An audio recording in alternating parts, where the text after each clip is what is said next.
Good morning. मी आज तुम्हाला पनीरचे starter कसं बनवते हे सांगणार. म्हणजे पनीरचं स्टार्टर छोट्या मुलांसाठी एकदम प्लेन, लवकर होणारं, त्याच्यात बिलकुल काहीच स्पायसी वगैरे काहीच नाही. आणि त्याच्यासाठी माझे दोन्ही मुलं वेट करत बसलेत. ही श्रीषा आहे आणि हा अर्जुन आहे. ह्या दोघांनाही खायचं आहे. सध्या मी हे प्राईड ऑफ काऊचं दूध घेते आहे, त्यांच्याकडनंच मी हे पनीर ऑर्डर केली आहे. तर ॲप्लिकेशनवरनं ते मी मिल्क मागवते आहे. त्यांचं पनीर छान आहे, मी कालच टेस्ट केलं. तर मी याला ओपन करते हे पनीर. म्हणजे पॅकिंग पण किती छान दिलेली तुम्ही बघू शकता, प्राईड ऑफ काऊज. तर अशी एक पॅकिंग आहे याच्यामध्ये ही पॅकिंग आहे. तर हे मी काढते आहे. किती छान पॅकिंग केलेली आहे यांनी. आता याच्यामध्ये परत एक पॅकिंग केलेली आहे, ते पण मी काढते. तुम्ही बघू शकता मी हे पनीर आता काढलेलं आहे. तर मी याला पहिले स्मॉल पीसमध्ये कट करून घेणार आहे. आणि मी गॅसवरती कोमट पाणी ठेवलेलं आहे करण्यासाठी. तर त्याच्यात थोडंसं मीठ टाकून त्याला थोडा वेळ ते डीप करून ठेवणार आहे. तर मी ही साईज कट करते आहे पनीरची. तुम्हाला जी साईज हवी असेल त्या पद्धतीने तुम्ही कट करून घ्या. तर अशा पद्धतीने मी हे पीस कट करून घेतलेले आहेत, थोडे कमी जास्त साईजमध्ये. ही साईज आहे माझी घेतलेली. तर आता मी याला कोमट पाण्यात थोडंसं मीठ टाकून थोडा वेळ भिजून, कोमट पाण्यामध्ये थोडंसं आता मीठ टाकलेलं आहे आणि त्याच्यामध्ये सगळे पनीर आता टाकते आहे. त्यामुळे त्याच्यामध्ये थोडेसे सॉफ्ट होतात पनीर. तर मी पनीर असे कोमट पाण्यात टाकलेत. तुम्ही पाहू शकता झाले त्याला 2-3 मिनिट झालेले आहेत. तर मी इकडे पॅन ठेवलेलं आहे गॅसवरती. त्याच्यामध्ये तुम्ही बटर किंवा तूप काही टाकू शकता. सध्या माझं बटर संपले, मी तूप टाकते. आता ते तूप मस्त गरम होऊ द्यायचं. थोडी गॅसची फ्लेम मी मोठी केलेली आहे. तर तूप आता गरम होऊ द्यायचं आहे. आणि ते गरम झालं त्याच्यामध्ये मी जिंजर गार्लिक पेस्ट ॲड करणार आहे.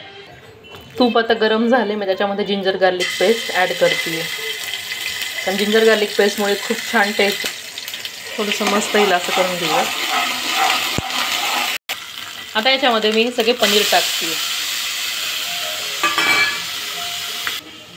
आता हे मस्त असं हलवून घ्यायचं आहे छान. जितकं तुम्ही हलवाल तितकं छान लागतं. माझी मुलगी श्रीषा आहे, तिला खूप आवडतं पनीरचं स्टार्टर. ती सारखं म्हणते आई हे बनव, आई हे बनव. आणि याच्यामध्ये आता मी काळी मिरी पावडर टाकणार आहे. जितकं तुम्ही हलवाल तितकं ते त्याला छान हे होतं. काळी मिरी पावडरने त्याला एक छान टेस्ट येते. आणि याप्रमाणे चवीनुसार मीठ टाका. त्याला मस्त असं छान हलवायचं आहे.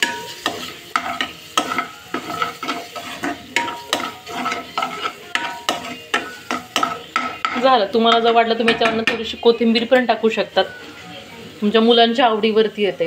तर मुलं बरेचदा कोथिंबीर काढून टाकतात, पण मी थोडीशी टाकते आहे. एकदम अशी हलकीशी कोथिंबीर टाकली मी, थोडीशी बारीक कट करून, कारण मुलं खात नाही जनरली. आता त्याच्यावरती मी 2 मिनिट कव्हर करणार आहे याला.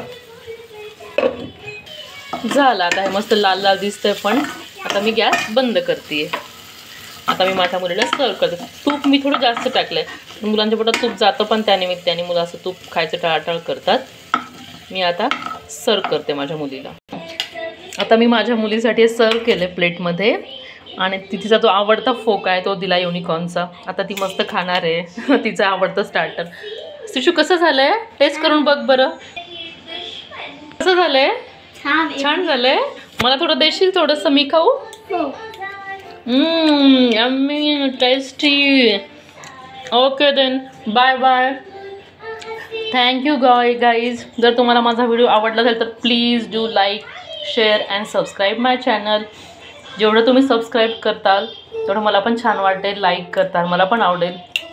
तर प्लीज माझ्या चॅनलला लाईक, शेअर आणि सबस्क्राईब करा. Bye bye. थँक्यू.